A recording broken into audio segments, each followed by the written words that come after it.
Assalamualaikum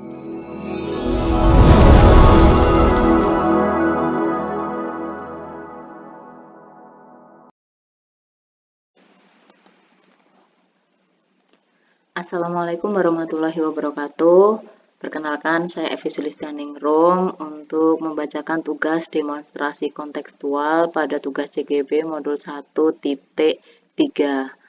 Pada tugas kali ini, saya diminta untuk membuat sebuah analisa menggunakan teknik baja.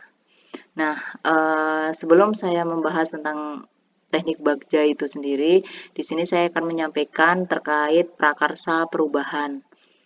Prakarsa perubahan yang saya buat adalah meningkatkan lingkungan yang aman dan menyenangkan bagi murid untuk mewujudkan generasi unggul dengan berlandaskan profil pelajar Pancasila.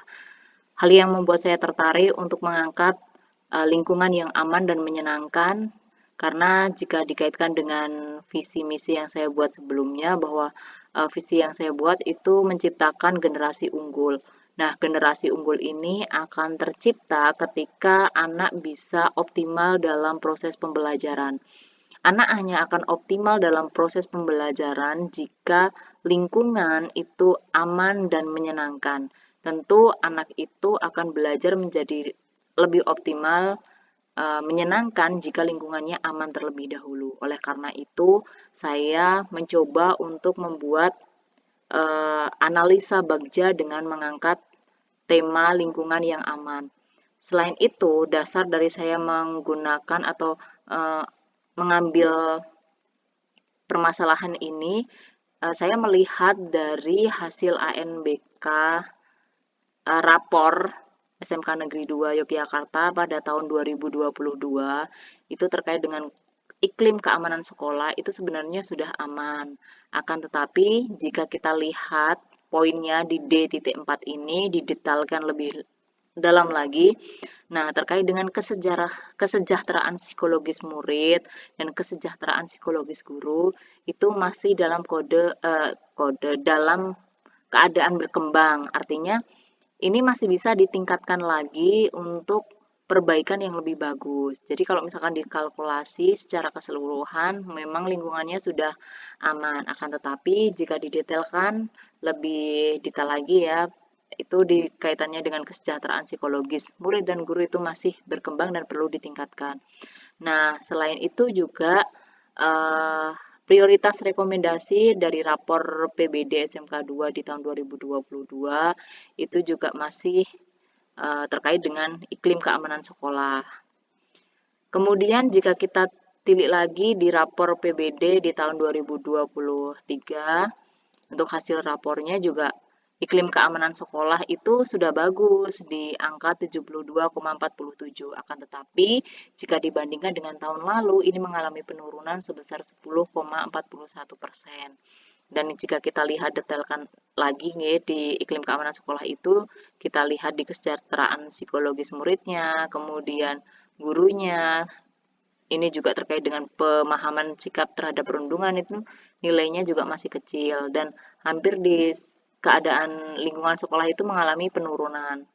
Nih, oleh karena itu kembali lagi saya mengambil tema bagja ini yaitu meningkatkan lingkungan yang aman dan menyenangkan. Yang pertama dari analisa bagja itu adalah B, buat pertanyaan umum. Pada buat pertanyaan umum ini, saya membuat pertanyaan, apa yang harus saya lakukan untuk meningkatkan lingkungan yang aman dan menyenangkan pada murid? Kemudian bagaimana cara meningkatkan lingkungan yang aman dan menyenangkan bagi murid? Nah, untuk menjawab pertanyaan tersebut, saya mencoba untuk melakukan tindakan yaitu membaca buku literasi tentang sekolah yang aman dan menyenangkan, berdiskusi dan berkonsultasi dengan rekan BK serta kesiswaan untuk mengetahui lingkungan aman dan menyenangkan yang diinginkan sekolah itu yang seperti apa. Nah, kemudian ini juga saya sudah mencoba untuk mencari informasi dari Puslinjak bahwa ya sekolah yang menyenangkan itu diantaranya adalah indikator lingkungan sosial yang aman dan menyenangkan, aman secara fisik dan menyenangkan secara psikis. Contohnya adalah kondisi aman itu ya aman dari segi bullying, rasa takut, sentimen sara, aman berekspresi dan aman dari pencurian, menyenangkan secara psikis ya, cara belajar menyenangkan, hubungan sosial guru dengan siswa, guru dan guru, siswa-siswa, ortu, dan warga sekolah itu juga harmonis. Nah, terkait dengan indikator lingkungan fisik, misalkan struktur bangunannya uh, kokoh, bagus, tidak ada ancaman runtuh, kemudian lokasi aksesnya juga strategis, bersih, sehat, kemudian fasilitasnya juga mumpuni, gitu. Itu terkait dengan indikator lingkungan yang aman dan nyaman. Nah, jadi terkait dengan pertanyaan utama itu adalah apa yang harus saya lakukan untuk meningkatkan lingkungan yang aman dan menyenangkan bagi murid? Ya, diantaranya adalah saya harus membuka literasi, kemudian membuat standar-standar sekolah yang menyenangkan itu seperti apa. Lanjut untuk yang kedua adalah ambil pelajaran. Nah, di sini saya membuat pertanyaan, institusi mana sih atau sekolah mana yang berhasil menciptakan lingkungan yang aman dan menyenangkan? Bagaimana mereka menciptakan kondisi lingkungan yang aman dan menyenangkan? Situasi apa saja yang selama ini telah mendukung usaha mereka untuk mencapai lingkungan aman dan menyenangkan? Dan di sini ambil pelajaran itu berarti saya mengambil sekolah yang sudah berhasil, kemudian bagaimana sih kok sekolah tersebut bisa berhasil. Nah, untuk mencapai tersebut, tindakan yang saya lakukan berarti adalah mencari profil institusi atau sekolah yang sudah berhasil menciptakan sekolah yang aman dan menyenangkan. Kemudian mencari tahu dan mencatat bagaimana sih mereka bisa menciptakan lingkungan yang aman dan menyenangkan tersebut, gitu kan. Kayak belajar dari orang lain untuk diterapkan pada lingkungan sekolahnya masing-masing. Selanjutnya adalah gali mimpi. Nah, di gali mimpi ini saya membayangkan nih seandainya keinginan saya itu terwujud, itu bagaimana gitu kan. Maka pertanyaan yang saya buat adalah kondisi apa yang saya bayangkan terjadi ketika sekolah sudah aman dan nyaman. Bagaimana sih perasaan saya berada di lingkungan yang aman dan nyaman? Apa sumber daya yang kita bayangkan akan tersedia untuk menciptakan lingkungan sekolah yang aman dan nyaman. Nah, ketika semua itu terwujud, yang saya lakukan adalah membuat video testimoni dan mengunggahnya di YouTube sekolah. Dan sebuah testimoni video ini tidak hanya mengingatkan saya bahwa saya pernah berjuang nih untuk berkontribusi untuk menciptakan sekolah yang aman dan nyaman, tapi juga mengajak teman-teman yang lain dan rekan-rekan yang lain sebagai pengingat bahwa kita bisa loh menciptakan sekolah aman dan nyaman gitu kan. Kalau misalkan sekolah kita aman dan nyaman, toh juga keamanan dan kenyamanan itu akan kembali lagi ke kita gitu. Mengingat siswa itu berada di sekolah itu dari pagi, misalkan jam 7 sampai dengan paling tidak jam 5 kalau anak-anak ada berkegiatan di sekolah, kegiatan ekstra juga. Oleh karena itu, karena mayoritas anak-anak ini di sekolah, sehingga kondisi yang aman dan nyaman ini akan semakin membuat anak betah, kemudian potensi yang mereka punyai akan menjadi lebih optimal di sekolah. Kemudian yang J adalah jabarkan rencana. Di sini saya membuat pertanyaan kira-kira rencana apa sih yang bisa saya lakukan gitu. Yang pertama adalah apa langkah paling sederhana, langkah pertama yang bisa saya lakukan. Apa tindakan-tindakan yang bisa mendukung usaha meningkatkan lingkungan sekolah yang aman dan nyaman? Bagaimana mengukur kemajuan tersebut? Bagaimana cara saling mendukung untuk meningkatkan sekolah yang aman dan menyenangkan? Nah, tindakan yang bisa saya lakukan itu adalah yang pertama membuat G-form untuk siswa dan guru dalam rangka penjaringan mengenai keamanan dan kenyamanan sekolah. Ini untuk menyamakan persepsi, menampung aspirasi, sebenarnya kondisi aman dan menyenangkan bagi mereka itu yang seperti apa sih?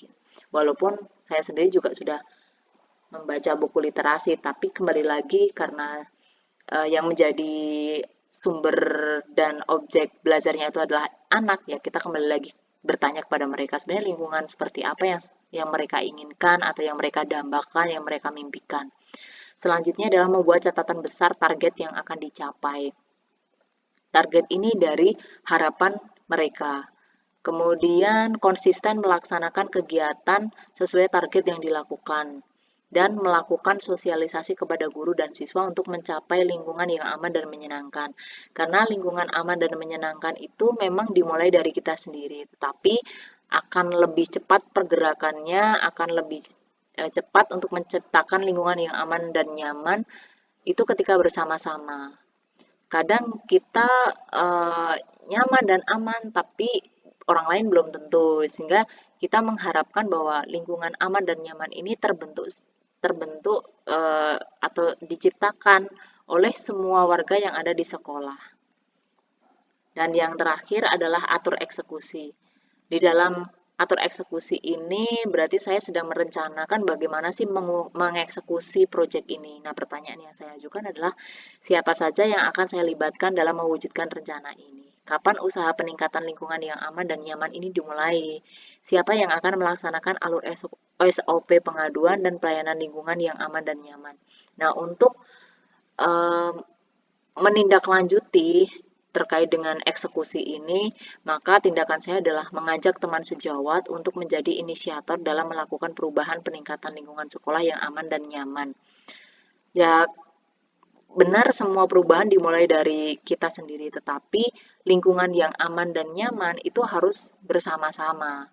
Tidak bisa hanya saya sendiri ya, berarti nanti kenyamanan dan keamanan hanya khusus saya pribadi, tapi padahal harapannya adalah keamanan dan kenyamanan itu untuk semua warga sekolah. Maka yang pertama adalah saya mengajak teman sejawat untuk menjadi inisiator. Inisiator untuk bareng-bareng mengajak teman yang lain untuk sama-sama mewujudkan sekolah yang aman dan nyaman. Yang selanjutnya adalah membuat grup agen perubahan. Harapannya dengan agen-agen perubahan ini, maka perubahan yang saya lakukan itu menjadi lebih cepat dan dirasakan perubahannya.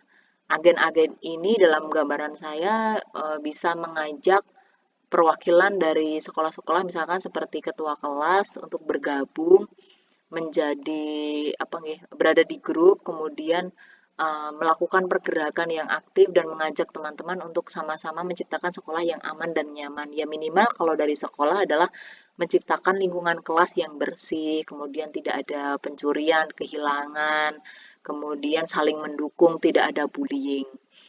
Nah, yang selanjutnya adalah membuat alur SOP pengaduan dan pelayanan terkait lingkungan yang aman dan nyaman. Nah, ketika muncul sebuah permasalahan, ada anak yang merasa tidak nyaman atau tidak aman, itu bagaimana sih caranya, SOP-nya seperti apa, siapa yang akan melakukan penindakan. Karena jika dibiarkan, maka kembali lagi sekolah itu menjadi tidak aman dan nyaman. Nah, di sini ketika sudah jelas SOP-nya, mengadukan kepada siapa, kemudian dilakukan penindakan yang cepat, maka harapannya lingkungan aman dan nyaman itu segera terwujud.